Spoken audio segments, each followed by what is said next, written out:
Assalamualaikum warahmatullahi wabarakatuh. Waalaikumsalam warahmatullahi wabarakatuh.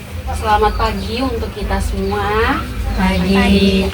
Baik, terima kasih kakak-kakak, adik-adik yang sudah datang untuk hari ini untuk melakukan penyuluhan hari ini. Mungkin kakak-kakak bertanya, kenapa saya berada di depan sini? Ya, karena saya akan melakukan penyuluhan, di mana penyuluhan itu tentang mencegah agar tidak terjangkit penyakit. Baik, sebelumnya kakak-kakak di sini semua tuh dari mana kalau boleh tahu? Mungkin bisa perkenalkan terlebih dulu, atau saya dulu perkenalkan nama saya. Baik, di sini saya akan perkenalkan saya terlebih dahulu. Nama saya Putri Sakori, biasa dipanggil Putri. Saya mahasiswa dari program studi D3 Keperawatan MD atau biasa dikenal dengan Akper MD. Saya dari mahasiswa dari situ. Saya asalnya dari MD dan saya tinggal di Perwira. Umur saya 22 tahun dan saya masih ya statusnya begitu, belum menikah ya. Jadi mungkin kita di sini perkenalkan dulu ya supaya kita lebih akrab dan lebih mengenal. Coba yang pertama dari kakak di sini. Perkenalkan, nama saya adalah saya umur 12 tahun. Kakak. Perkenalkan, nama saya Mary, asal saya dari ND, umur saya. Perkenalkan, nama saya Nurina.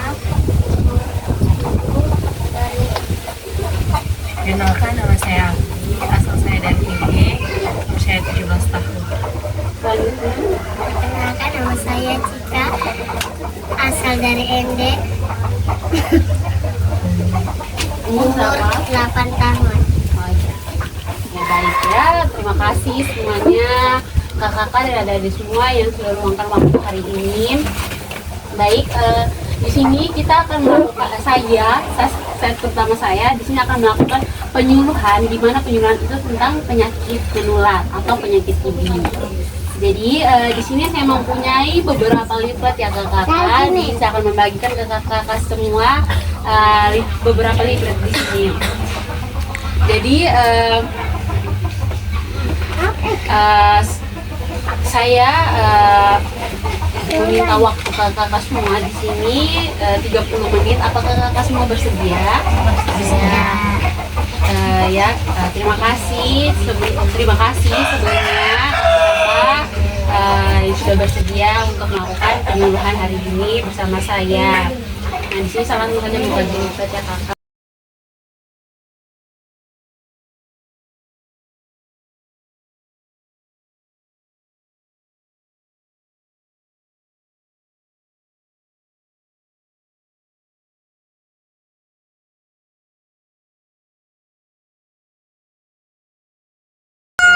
Baik, itu ya Libra.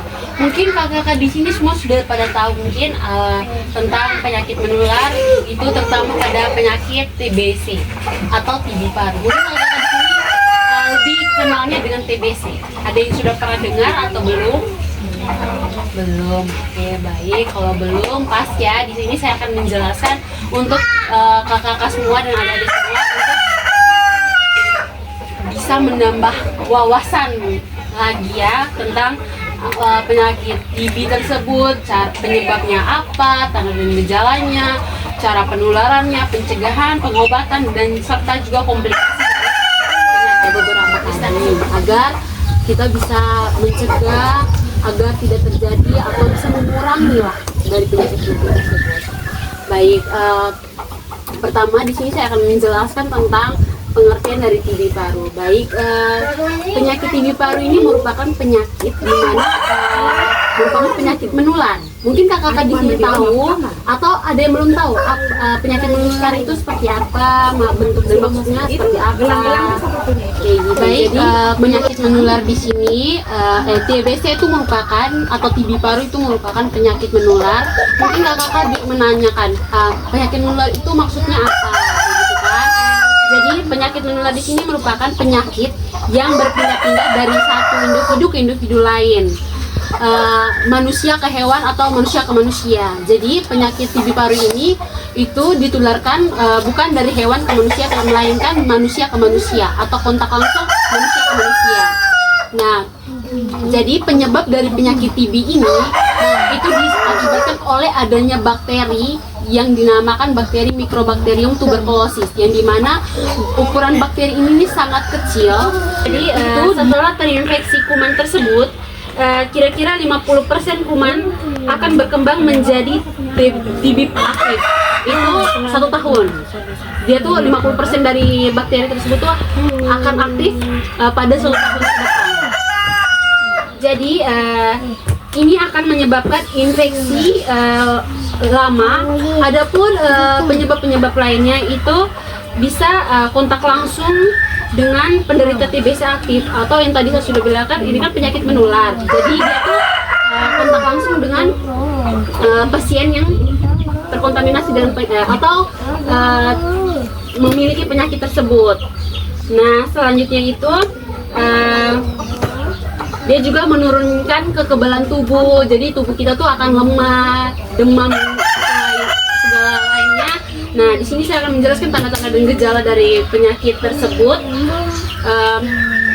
Jadi tanda dan gejala itu tuh berupa yang dia tuh pada penderita TB paru itu dia tuh spesifiknya lebih ke batuk. Batuk itu batuk berlama-lama, batuk berdahak. Batuk yang hingga dia bisa mengeluarkan dahaknya itu mengeluarkan darah. Itu ciri-ciri dari orang yang penderita TB paru. Nah, selanjutnya itu sesak nafas, dia juga nyeri dada, serta dia tuh demam. Jadi ciri-ciri dari penderita TB itu spesifiknya itu, tapi dia lebih berpotensi pada spesifik katanya dari penyakit TB ini tanda gejala itu lebih ke batuk yang berlama-lama. Nah, jika di rumah atau keluarga atau kakak-kakak semua yang kayak mengalami batuk berlama seperti kayak sudah 1 minggu atau 2 minggu, itu langsung segera berobat ke fasilitas kesehatan terdekat seperti puskesmas, atau sudah tambah parah ya langsung ke rumah sakit ya, seperti itu. Atau muncul gejala-gejala batuk yang berlama atau batuk yang mengeluarkan darah, itu sudah langsung orang penderita TBC aktif. Jadi kita harus waspada. Nah, selanjutnya di sini cara penularan dari TB paru ini sendiri itu seperti yang saya sudah jelaskan dari awal tadi, dia itu bisa secara langsung maupun tidak langsung. Nah, secara langsung itu sendiri seperti kita berbicara langsung dengan orang yang penderita TBC tapi tidak menggunakan masker. Nah, sehingga dia punya droplet itu artinya lendir atau percikan-percikan air ludah yang terkena kita yang sehat, tapi orang yang penyakit itu dia omong-omong tapi percikan air ludah yang kena kita itu bisa terkontaminasi. Kita bisa bisa juga terjangkit oleh penyakit tersebut. Karena itu tadi, nah itu bisa kayak kita berbicara langsung nih sama orang yang terkontaminasi dengan TB paru. Kayak Kakak Dela, kan Kakak Dela kan namanya ya, Kakak Dela pengidap TB paru nih aktif. Nah, saya orang yang sehat dan saya tidak tahu kalau Kakak Dela ini mengidap TB paru. Tapi kami ini berkomunikasi, tapi tidak sengaja Kakak Dela punya air liur atau apa itu keluar, percikan itu kena ke saya. Nanti dia itu inkubasinya tuh akan berapa 7 atau 14 hari atau berapa minggu begitu, kita akan sehingga itu akan muncul gejala-gejala.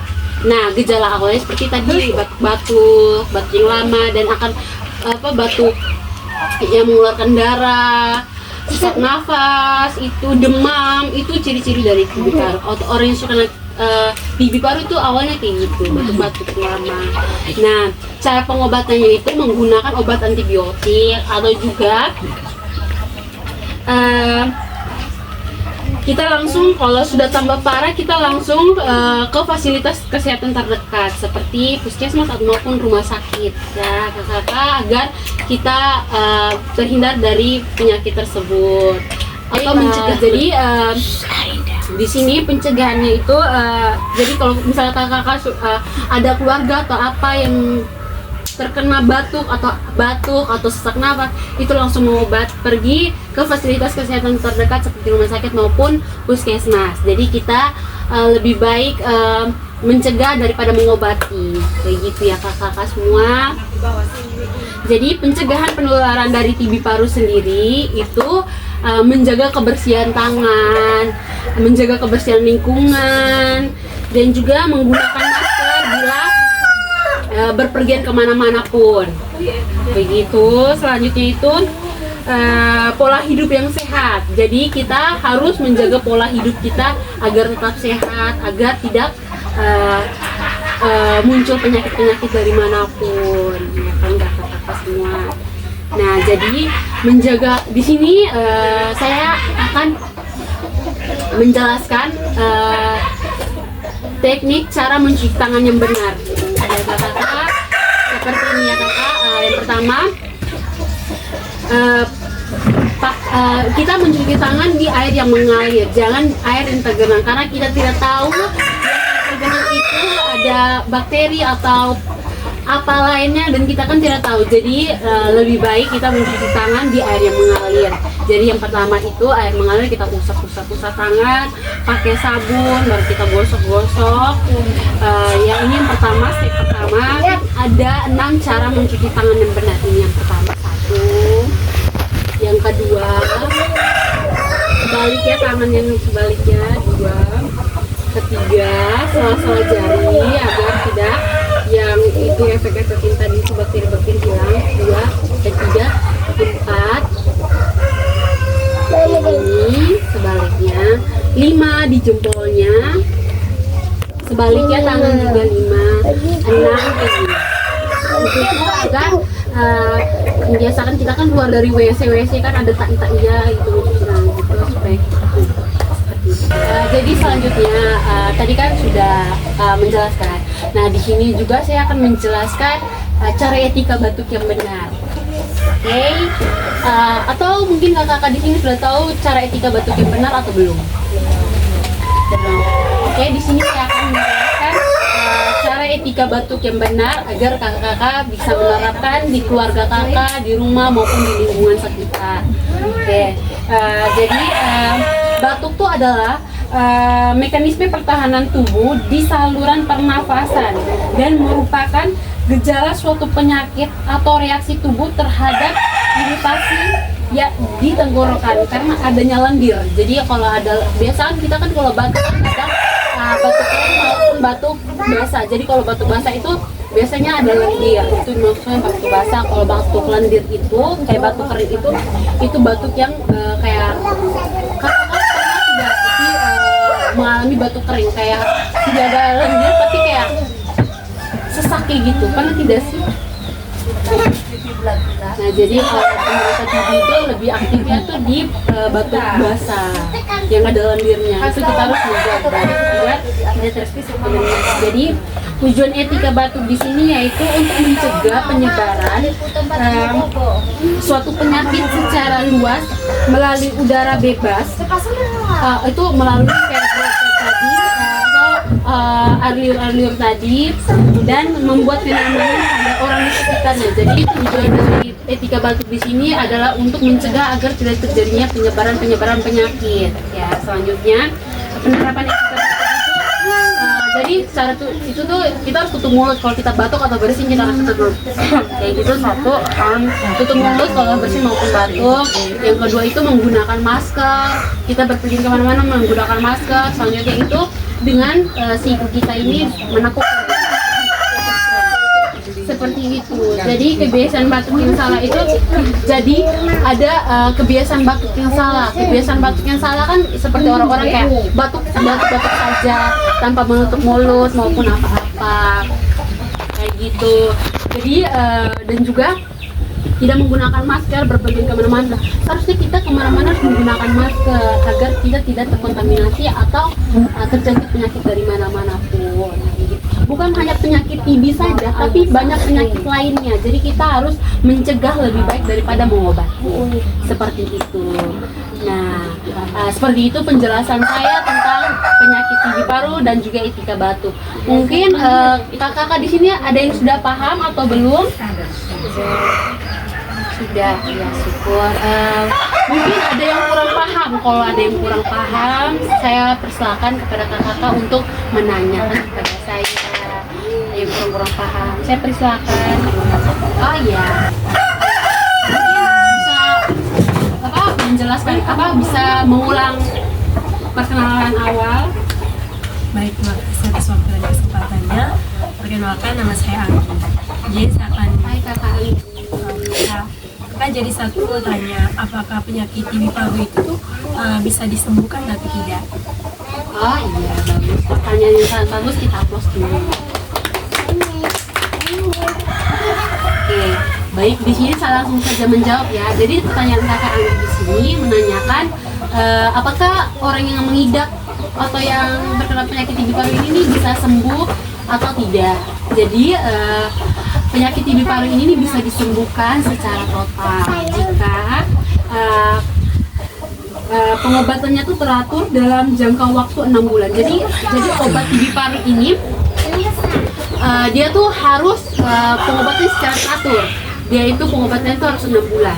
Ada obatnya tersendiri untuk tidak terjadi penyakit tidak misalnya mengurangi penyakit tersebut, jadi gitu ya. Dia bisa agar kita mengobati secara teratur dalam jangka 6 bulan tersebut. Kalau tidak, misalnya misalnya kakak Anggi nih sudah dikasih obat untuk obatnya harus bertahap ya, harus 6 bulannya harus habis dalam 6 bulan tersebut.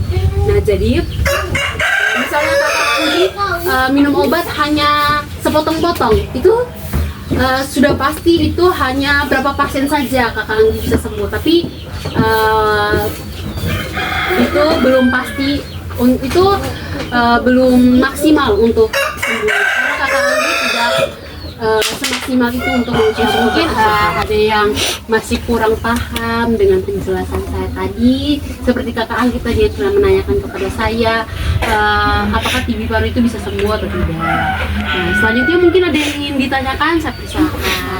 Oh iya kak, silakan kakak, mungkin bisa sebutkan nama kembali, Perkenalkan, nama saya Mary. Saya mau bertanya ke kakak ini, mengapa lendir itu bisa mengakibatkan penyakit TB paru? Oh iya baik, pertanyaan yang sangat bagus ya, tepuk tangan dulu. Jadi pertanyaan kakak Mary itu mengapa percikan lendir itu bisa mengakibatkan orang dapat terkena penyakit TB paru. Jadi seperti penjelasan, saya langsung jawab saja ya kakak Mary. Jadi penjelasan saya awal tadi kan penyakit TB paru ini diakibatkan oleh adanya bakteri, itu yang dinamakan bakteri Mycobacterium tuberculosis. Nah, jadi ketika penderita TBC aktif memercikan lendir atau dahak saat batuk ataupun bersin, itu bakteri itu akan ikut keluar melalui lendir-lendir tersebut dan terbawa oleh udara. Jadi bakteri ini akan masuk ke tubuh orang lain melalui udara. Jadi orang itu akan berpotensi akan mengalami TB paru kayak gitu. Karena lendir tadi itu membawa bakteri-bakteri tadi. Jadi seperti itu. Baik, terima kasih ya buat kakak Mary yang sudah bertanya. Dan apakah kakak Mary sudah merasa pas atau belum mengerti? Sudah mengerti. Terima kasih. Mungkin ada yang ingin ditanyakan lagi, saya persilakan. Sudah pas semua?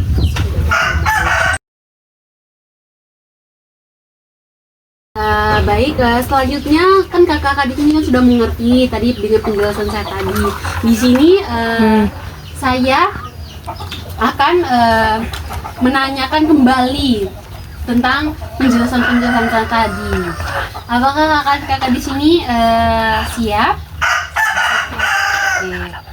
Baik, di sini saya ingin bertanya dengan penjelasan saya tadi, mungkin ada yang menyimak ya. Mungkin bisa mengulangi kembali tentang tanda-tanda dan gejala dari penyakit TB tadi. Mungkin siapa ada yang mau? Oh iya, baik. Bisa memperkenalkan ulang. Perkenalkan nama saya. Suara besar kakak. Nama saya Dewa.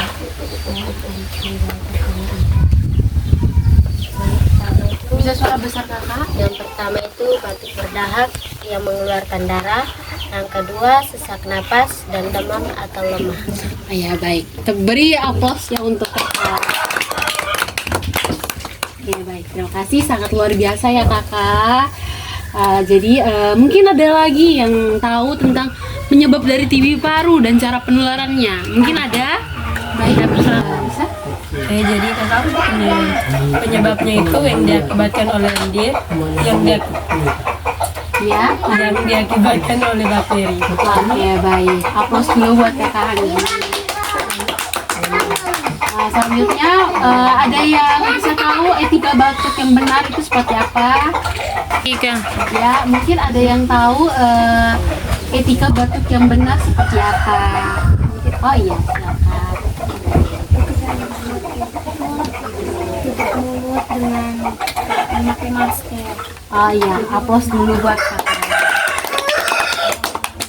Oke, begitu ya. Terima kasih kakak-kakak di sini sudah paham tentang apa itu penyakit TB, penyebabnya, tanda dan gejala dari penyakit TB, dan juga cara penularan dan pengobatannya. Ya, seperti itu.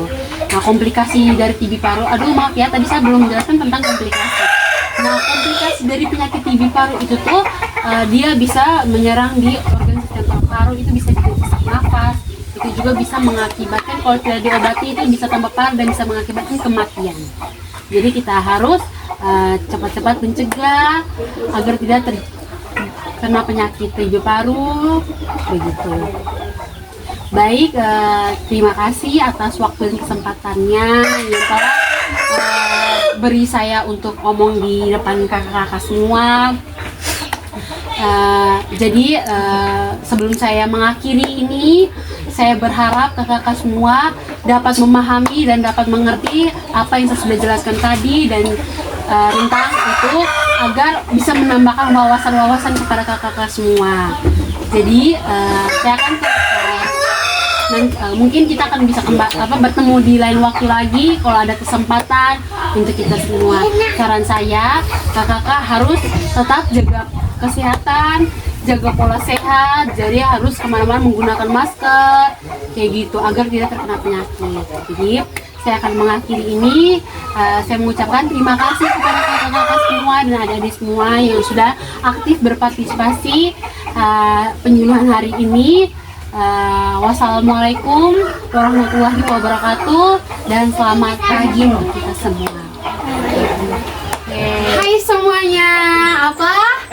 Mencegah lebih baik daripada mengobati.